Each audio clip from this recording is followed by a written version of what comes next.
Je veux vous poser cette question avec beaucoup d'amour. Êtes-vous un vrai chrétien? Si vous mourrez aujourd'hui, où irez-vous? Examinez-vous. Posez-vous la question et soyez honnête. Irez-vous être avec Dieu pour toute l'éternité, ou irez-vous en enfer, préparé pour le diable, ses démons et tous ceux qui choisissent de continuer à vivre dans les ténèbres? Ou vous grincerez des dents à cause du regret et de la douleur? Laissez-moi vous poser cette question, êtes-vous un chrétien tiède? Parce que Dieu dit dans Apocalypse 3h16, ainsi, parce que tu es tiède, ni froid ni bouillant, je vais te vomir de ma bouche. Encore une fois, je vous pose cette question avec beaucoup d'amour parce que je me soucie vraiment de vous. Beaucoup d'entre vous sont tellement concentrés sur cette course de rats, ce monde temporaire qui passe. Vous n'êtes qu'une vapeur. Un jour vous êtes là, le lendemain, vous êtes parti. Mes deux frères sont morts au début de la vingtaine. Vous devez prendre votre foi au sérieux. La Bible dit que nous devons nous examiner nous-mêmes. 2 Corinthiens 13h5. Laissez-moi être honnête avec vous, j'ai échoué à ce test. J'étais un chrétien tiède, même si j'ai grandi dans l'église avec mon père comme pasteur, et il prêchait comme il vivait, je n'avais aucune excuse du tout. Mais je voulais vivre pour le monde plus que pour Christ. Je voulais m'asseoir sur le trône de mon cœur au lieu de Jésus. Je ne voulais pas me soumettre à l'autorité de Dieu. Nous disons souvent cela, que vous devez choisir Jésus-Christ comme votre Seigneur et Sauveur. Beaucoup de gens veulent seulement le reconnaître comme le Sauveur, n'est-ce pas? Parce que tout le monde veut un billet gratuit pour le ciel, mais ils ne se soumettent pas non plus à lui comme Seigneur. Mais Jésus dit dans Marc 8h36, que sert-il à un homme de gagner le monde entier, s'il perd son âme?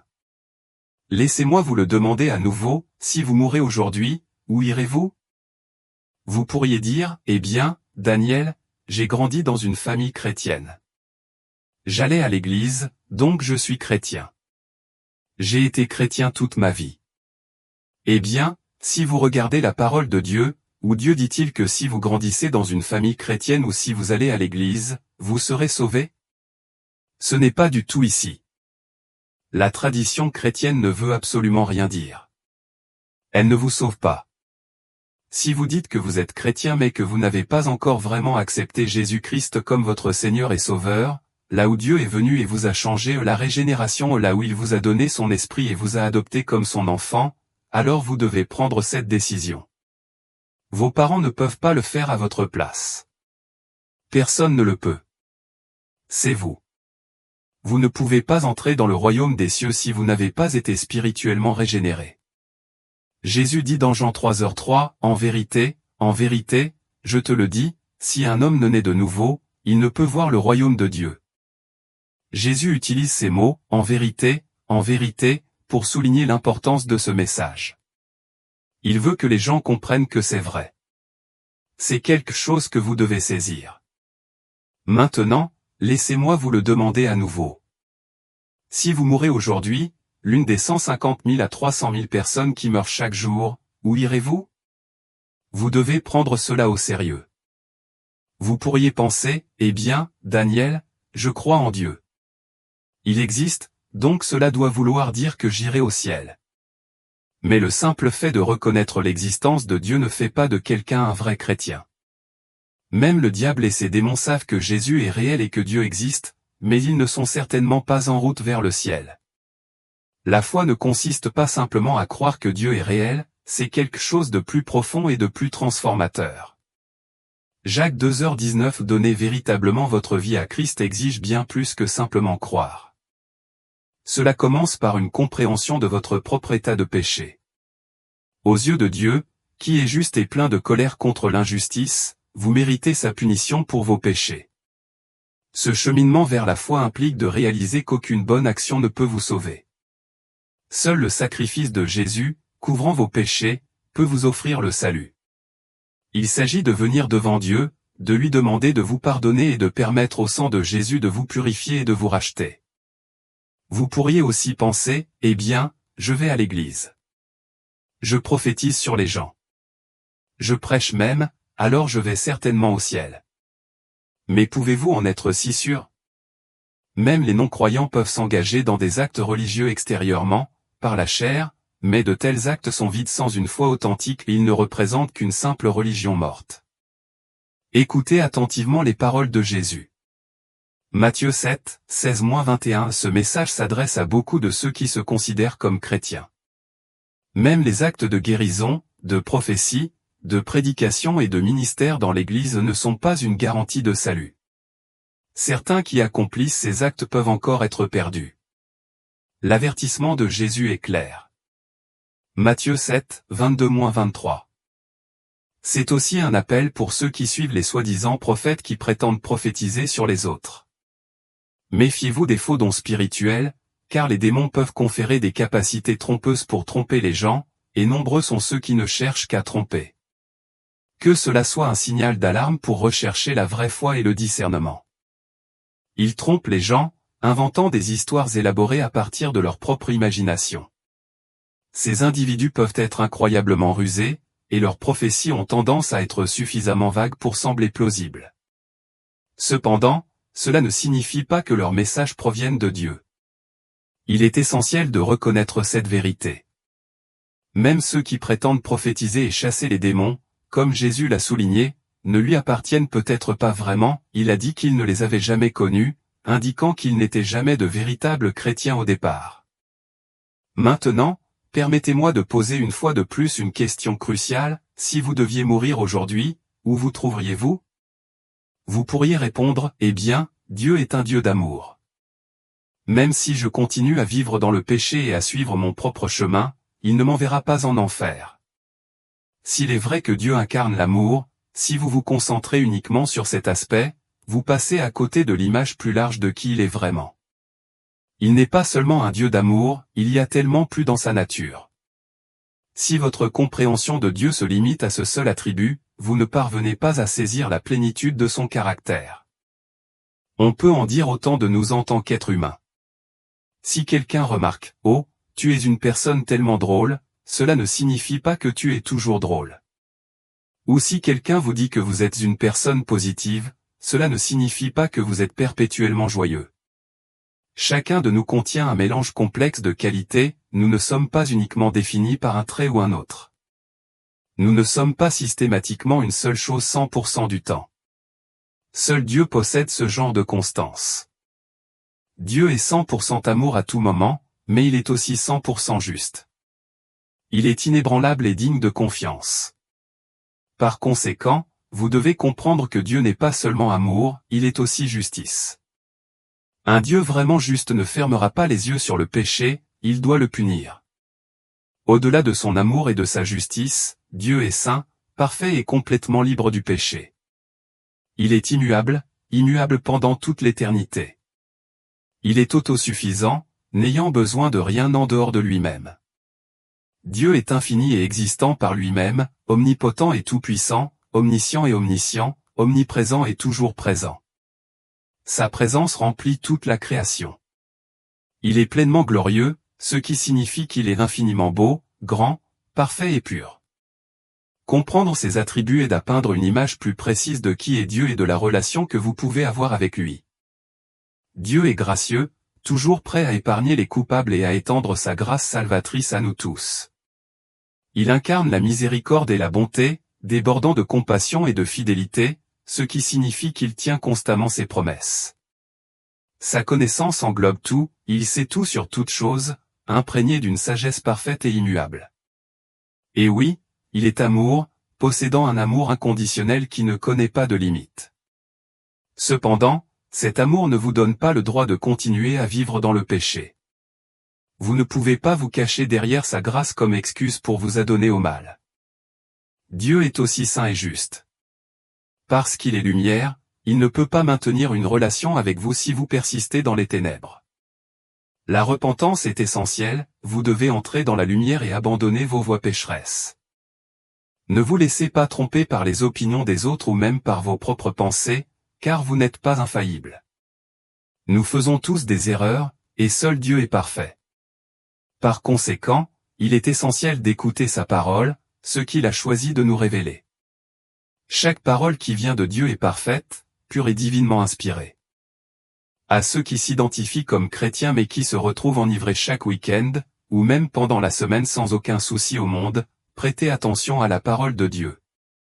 Si vous prétendez être chrétien et que vous continuez à vivre comme le reste de l'humanité pécheresse, comme ceux du monde, vous devez vous examiner attentivement.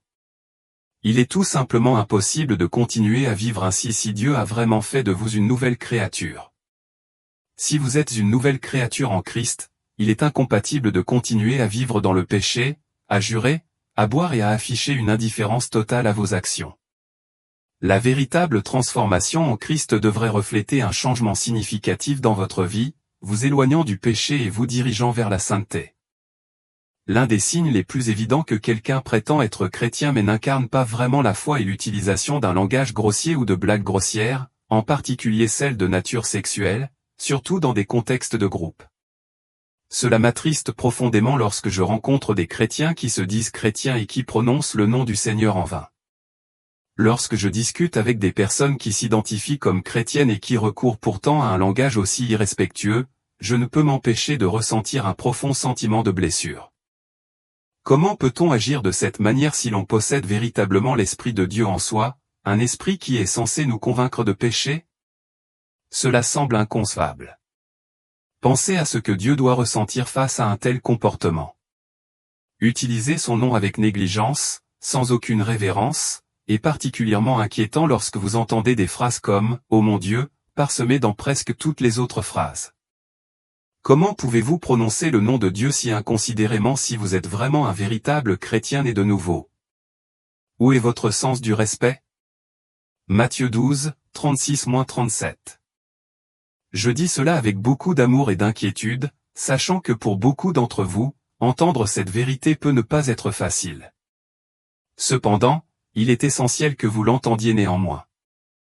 La lumière de la vérité doit briller avec éclat, illuminant les ténèbres pour révéler ce qui est caché. C'est dans cette exposition que nous pouvons faire face à la réalité de nos actions et aux besoins d'une véritable transformation en Christ. Il est crucial de prendre un moment pour une réflexion honnête sur soi-même à la lumière de la parole de Dieu. Vous devez vous tester et examiner si vous êtes vraiment dans la foi, car votre âme même dépend de cette enquête. Dieu est lumière, et en tant que ses disciples, nous sommes appelés à marcher dans cette lumière sans crainte. Nous devons aborder les Écritures avec la diligence des Béréens, en étudiant et en nous testant pour nous assurer que nous vivons véritablement en accord avec les enseignements de Dieu.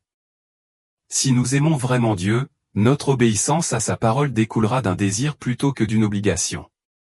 Il ne faut pas que ce soit une question de « Oh, je dois faire cela » venant d'un cœur réticent. Au contraire, cela devrait provenir d'un désir sincère de plaire à Dieu à cause de notre amour pour lui. Si vous vous trouvez réticent à vivre dans la vérité, alors vous vivez en fait dans les ténèbres. Vous ne marchez pas dans la lumière, vous êtes pris au piège dans les ombres. Et c'est dans ces ténèbres que vous demeurerez après la mort, les ténèbres éternelles. Je vous exhorte donc une fois de plus, si vous deviez mourir aujourd'hui, où iriez-vous? Jean 3.3 souligne la nécessité de renaître, et il y a ensuite le verset bien connu Jean 3.16. Vous le connaissez peut-être, mais beaucoup arrêtent leur réflexion là, au verset 16. Cependant, il est crucial de ne pas négliger ce qui suit. Le contexte et la continuation du message de Dieu sont essentiels pour comprendre toute la portée du salut et l'appel à une vie transformée. Plongeons ensemble plus profondément dans les Écritures et cherchons à saisir le message complet d'espoir et de responsabilité que Dieu nous offre. La Bible est composée sous forme de lettres, et non pas simplement d'un recueil de versets.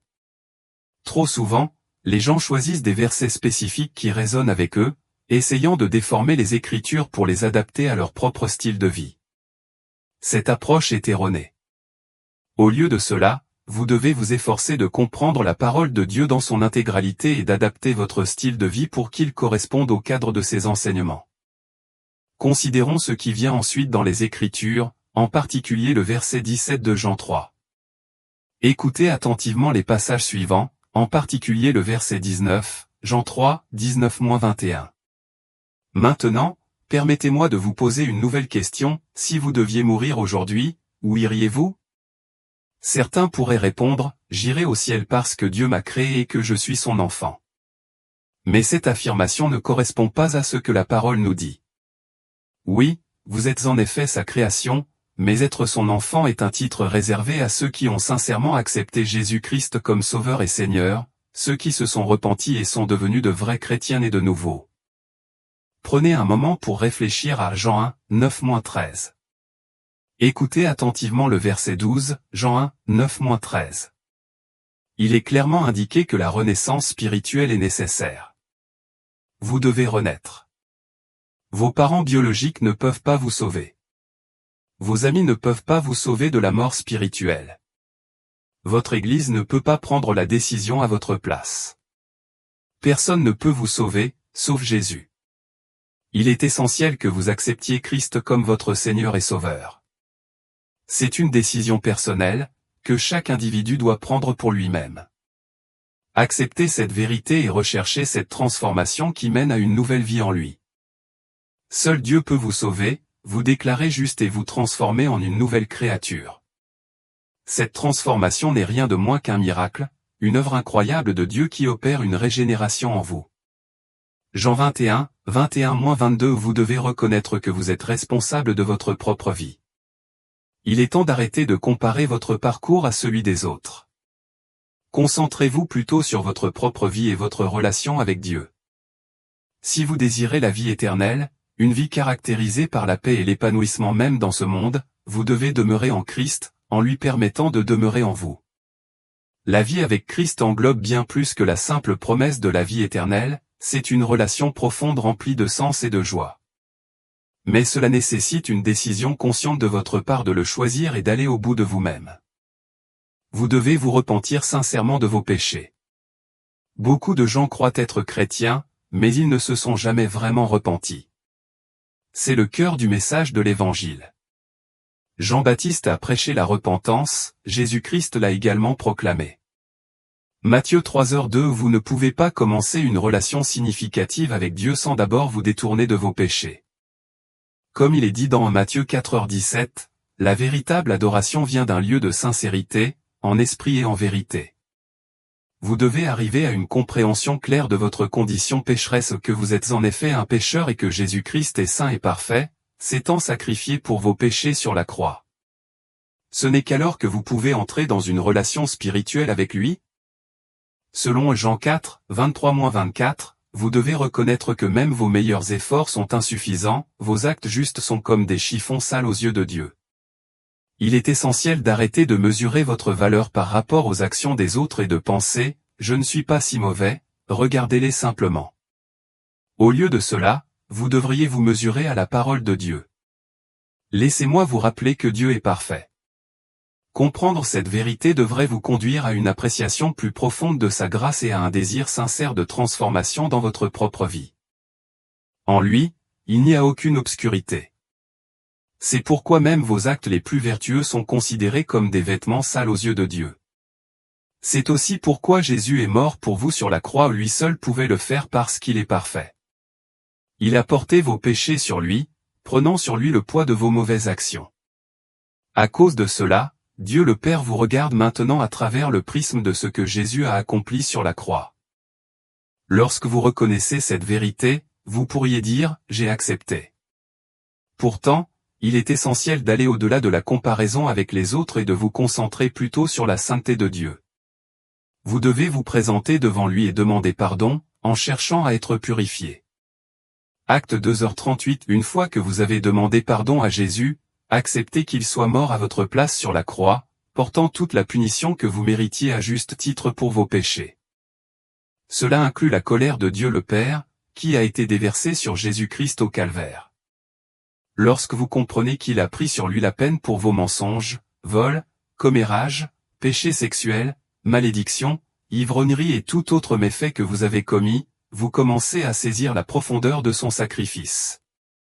La réalité est que Dieu est juste et que la punition pour le péché est la mort. Cependant, parce qu'il est Dieu, il a aussi triomphé de la mort en ressuscitant du tombeau. Romains 10, 9-13. Lorsque vous acceptez sincèrement cette vérité, le juge ultime du monde, Dieu, vous déclare juste. C'est un acte définitif, c'est fait. Une fois pour toutes, vous avez été déclaré juste. C'est le don profond de la grâce qui transforme votre position devant Dieu et vous conduit à une nouvelle vie en Christ. vous n'avez pas besoin d'attendre jusqu'à demain ou après-demain pour vivre cette transformation. Au moment où Dieu vous déclare juste, il vous scelle également du Saint-Esprit. C'est à ce moment-là qu'il initie l'œuvre de régénération en vous, vous donnant son esprit pour demeurer en vous parce que vous êtes désormais le temple de Dieu. Vous êtes son fils ou sa fille, et vous marchez dans cette nouveauté de vie, une nouvelle existence spirituelle. Ce changement profond souligne la vérité selon laquelle vous ne pouvez pas vous sauver par vos propres actes, le salut est entièrement l'œuvre de Dieu, un don divin. Titre 3h5 La grandeur de Dieu dépasse notre compréhension. Il vous accorde généreusement son esprit, c'est pourquoi vous pouvez à juste titre vous appeler un chrétien né de nouveau, vous êtes scellé du Saint-Esprit, l'esprit de la promesse. Éphésiens 13-14 Cela signifie que vous devenez spirituellement vivant, recevant une nouvelle nature spirituelle par le Saint-Esprit. En tant que nouvelle création, il devient impossible de revenir à votre ancien état de mort spirituelle. Maintenant que vous êtes spirituellement vivant, retournez à vos péchés antérieurs, jurez, boire excessivement, vous adonner à l'immoralité sexuelle et tous les comportements qui caractérisaient autrefois votre vie, seraient totalement incompatibles avec votre nouvelle identité. Le Saint-Esprit réside en vous, vous convainquant activement de péché. Comme Jésus le dit dans Jean 16h8, le Saint-Esprit vous guidera et mettra en lumière les domaines de votre vie qui ont besoin d'être transformés. 2 Corinthiens 5h17 C'est une réalité incroyable. Jésus est la porte étroite par laquelle vous devez entrer. Lorsque vous ouvrez cette porte et la franchissez, en acceptant le salut qu'il offre par son acte sacrificiel sur la croix, vous découvrirez une route étroite et expansive devant vous, la route de la sanctification. En parcourant cette route, un tout nouveau monde s'ouvre devant vous, rempli d'opportunités de croissance et de transformation. Vous n'êtes pas seulement sauvé, vous êtes continuellement transformé, équipé pour vivre une vie qui honore Dieu et reflète sa gloire. Embrassez ce nouveau chemin et l'œuvre incroyable que Dieu fait en vous, car l'aventure de la foi ne fait que commencer. Votre perspective change, vous commencez à voir le monde à travers une nouvelle lentille. En entrant dans cette nouvelle vie spirituelle, vous faites l'expérience d'une clarté comme jamais auparavant. Pour la première fois, vous saisissez la vérité d'une manière qui était auparavant au-delà de votre compréhension. Cette transformation se produit parce que Dieu vous a adopté comme son fils ou sa fille. Galates 4, 5-7 C'est l'essence même d'être un véritable chrétien né de nouveau. Je sais cependant que beaucoup d'entre vous se trouvent peut-être dans un état de foi tiède, peut-être même en train de s'éloigner de leur relation avec Christ. Si c'est votre cas, sachez qu'il attend votre retour. Nous vivons toujours dans un temps de grâce, mais ce monde temporaire est éphémère, nos vies ne sont qu'une vapeur. Un instant vous êtes ici, et l'instant d'après, vous êtes parti. Je vous exhorte donc à revenir à Dieu. Ne remettez pas à plus tard, faites-le aujourd'hui. Si vous faites ce pas vers lui, des choses merveilleuses se produiront. Luc 15h18 Cela illustre la nature étonnante de Dieu le Père et la profondeur de son amour pour vous. Il attend patiemment votre retour. Bien qu'il déteste le péché, son amour pour vous est inconditionnel. Il désire ardemment que vous reveniez à lui, pour vivre une véritable relation spirituelle qui transcende la simple existence. Luc 15, 21-24 Je dois vous demander une dernière fois, où irez-vous quand vous mourrez? La mort est une réalité incontournable qui nous attend tous. Il y a certaines vérités dans ce monde qui échappent à notre contrôle, comme les lois de la nature. Par exemple, la loi de la gravité est immuable, si je lâche cette Bible, elle tombera par terre. Elle ne s'envolera pas. De la même manière, la vérité sur notre destinée éternelle est fixe et ne peut être altérée par nos désirs fugaces ou nos idées fausses. Il est essentiel que vous affrontiez ces vérités maintenant pendant que vous en avez encore l'occasion. Saisissez l'opportunité de revenir à Dieu et de sécuriser votre place dans l'espérance éternelle qu'il offre par son Fils, Jésus-Christ. C'est la décision la plus importante que vous prendrez jamais, et elle a une signification éternelle. Il y a un moment précis pour que chaque homme et chaque femme naisse et soit finalement confronté à la mort, et après cela, vient le jugement. Êtes-vous prêt pour ce jour du jugement? C'est une réalité qui donne à réfléchir, de nombreuses personnes qui se disent chrétiennes peuvent se retrouver sur un chemin qui les mène en enfer parce qu'elles ne sont pas vraiment nées de nouveau. Elles n'aiment pas sincèrement le Seigneur, ni n'ont atteint le point où elles l'acceptent pleinement comme leur Seigneur et Sauveur, où Dieu a opéré une régénération dans leur cœur et en a fait de nouvelles créatures. Je vous le demande donc à nouveau, où irez-vous quand vous mourrez? Nous vivons actuellement une période de grâce, mais ce monde est temporaire et éphémère. Ne vous laissez pas distraire par l'attrait de cette vie, elle passe rapidement. Votre existence n'est qu'une vapeur, un instant vous êtes ici, et l'instant d'après, vous êtes parti. Je veux te voir embrasser la vie éternelle, demeurer avec Christ dans la gloire. Je ne veux pas que tu affrontes le sort déchirant de l'enfer, où tu seras tourmenté pour toute l'éternité, rempli de regrets et de grincements de dents parce que tu n'as pas choisi Christ. Cette dure réalité approche pour beaucoup, et elle pourrait être plus proche que tu ne le penses.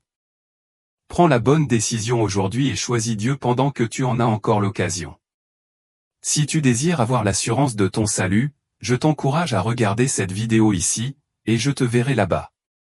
Rappelle-toi toujours que Dieu t'aime profondément, même s'il n'aime pas ton péché. Son cœur est ouvert, attendant que tu reviennes à lui.